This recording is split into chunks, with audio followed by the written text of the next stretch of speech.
আমার কিন্তু একটা দুটো বাচ্চাতে একদমই হবে না। মানে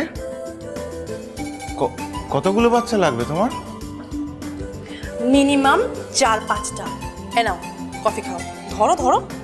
দেখো, কেউ ডক্টর হবে, কেউ ইঞ্জিনিয়ার হবে, কেউ বাইরে গিয়ে রিসার্চ করবে, কেউ প্রফেসর হবে, কেউ অ্যাক্টিং করবে বা কেউ আর্টিস্ট হবে, আর সবাই সব ফিল্ডে ফেমাস হবে।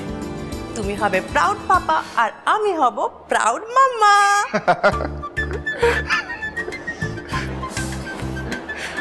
হাসছো কেন? যখন দেখবে না তোমার সব ছেলে মেয়েরা কত ওয়েল এস্টাবলিশ, তখন বুঝতে পারবে, তখন দেখবে তোমার কত ভালো লাগবে।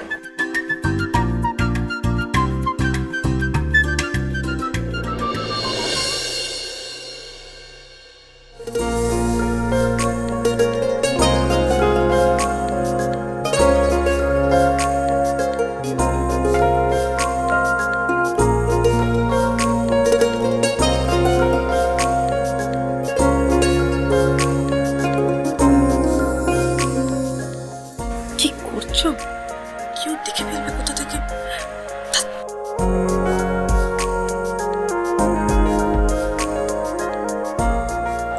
আসুক। শোনো, 4-5টা বাচ্চা না আমার এখনই চাই না, তোমাকে বিয়েটা হতে দাও, তারপর তুমি একদম এসব করবে না আমার সাথে। আর তুমি জানো আমি কে? কেউ যদি দেখে ফেলে না তাহলে তুমি পিঠে পড়বে।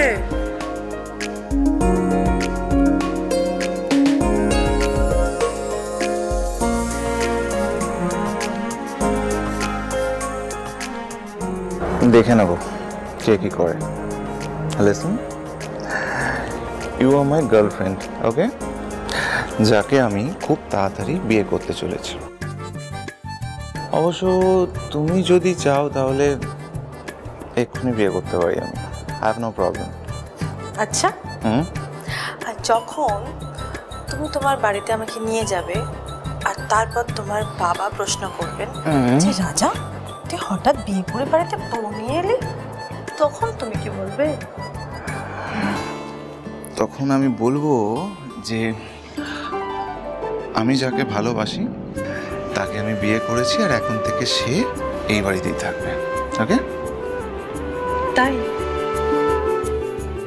সত্যি? তুমি আমার মাকে চেনো না, তোমাকে এত ভালোবাসবে, এত আদর করবে না, তুমি জাস্ট পাগল হয়ে যাবে, তোমাকে একবারে মাথায় তুলে রাখবে, বুঝেছ? But there is a problem.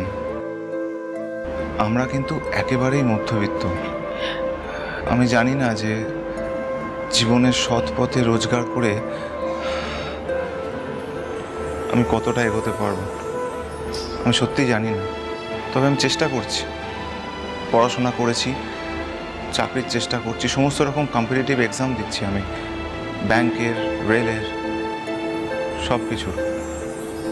যতদিন না চাকরি পাচ্ছি আমি লড়াইটা কিন্তু চালিয়ে যাব।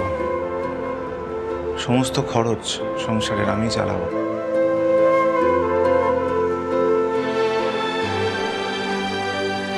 তুমি থাকবে তো আমার সাথে?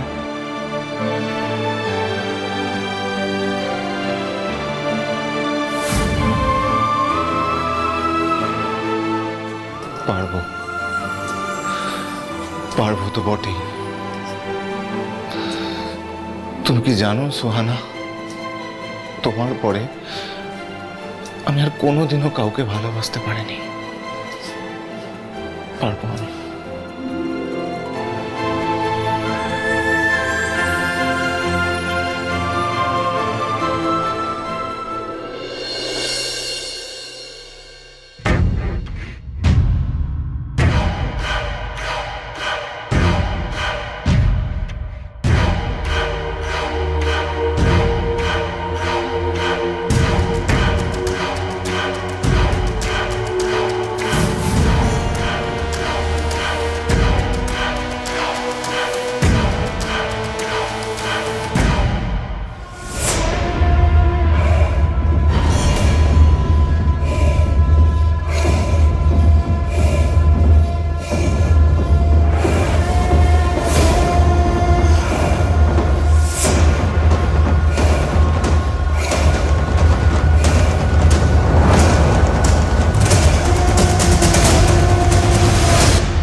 আপনার মা যতই চেষ্টা করুক না কেন হাতের মুঠোয় রেখে আপনাকে নিজের মতো করে চালাতে, কিন্তু উনি সেটা পারবেন না। এই বাংলা মিডিয়াম আপনাদের খারাপ চায়নি, কোনো দিনও খারাপ চায়নি।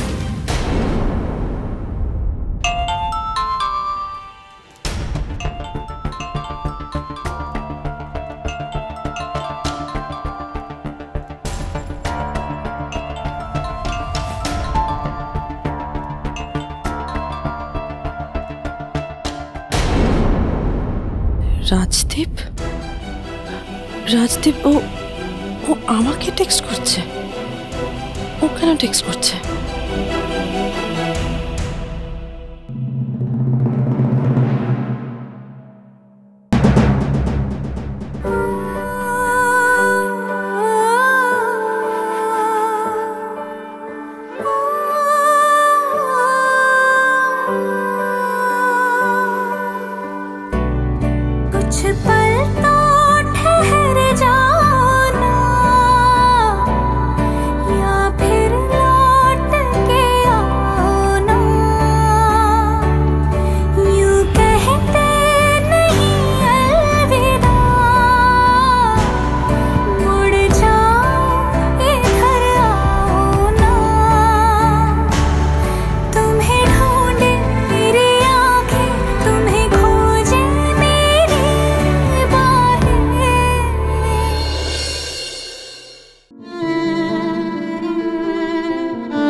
শ্বাসরোধ করে মৃত্যু।